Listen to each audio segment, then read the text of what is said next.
दर्शकों, मैं हूं मीनू सिंह। जनहित पावर न्यूज में आप सभी का स्वागत है। आइए नजर डालते हैं अब तक की खास खबरों पर। उत्तर प्रदेश के उप मुख्यमंत्री केशव प्रसाद मौर्य आज कासगंज जनपद की सोरो नगर पालिका परिषद में भारतीय जनता पार्टी प्रत्याशी रामेश्वर दयाल मेहरे के पक्ष में वोट मांगने पहुंचे। यहां पर्यटन केंद्र में उप मुख्यमंत्री केशव प्रसाद मौर्य ने भाजपा की केंद्र सरकार और प्रदेश सरकार की उपलब्धियां गिनाते हुए नगर में तीसरे इंजन की सरकार बनाने की अपील सोरो की जनता से की।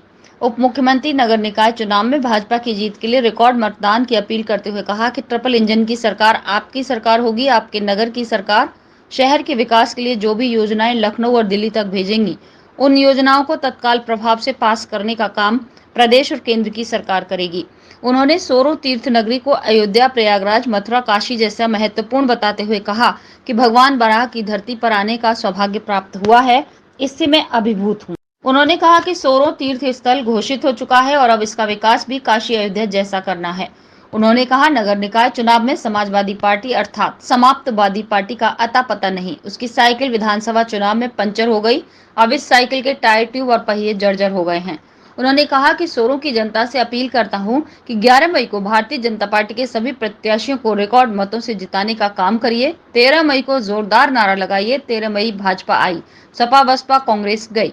उप मुख्यमंत्री केशव प्रसाद मौर्य ने कर्नाटक चुनाव को लेकर कहा, कर्नाटक चुनाव में भाजपा का कमल खिलना तय है। सोरो नगर पालिका में श्री रामेश्वर दयाल मेहरे जी के नेतृत्व में कमल का फूल खिल रहा है।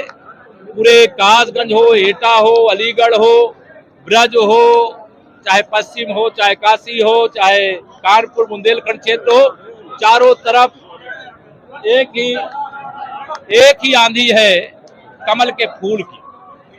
और सपा की साइकिल पंचर हो गई थी 2014 में ही, लेकिन पंचर साइकिल को 2022 तक चलाए। 2023 में लोग उसका टायर ट्यूब खोलना चाहते हैं। अब सपा वाले चाहे बचा ले, चले जाए मैदान से, और अगर रहना चाहेंगे सपा हो बसपा, में सबके बारे में कह रहा हूँ। इसलिए सबसे अपील भी कर रहा हूँ कि भाजपा के जो प्रत्याशी हैं उनको डबल इंजन सरकार के माध्यम से अगर जनता जिता करके भेजेगी। तो ये थी अब तक की खास खबरें। देश और दुनिया से जुड़ी तमाम खबरों के लिए जुड़े रहिए जनहित पावर न्यूज पर।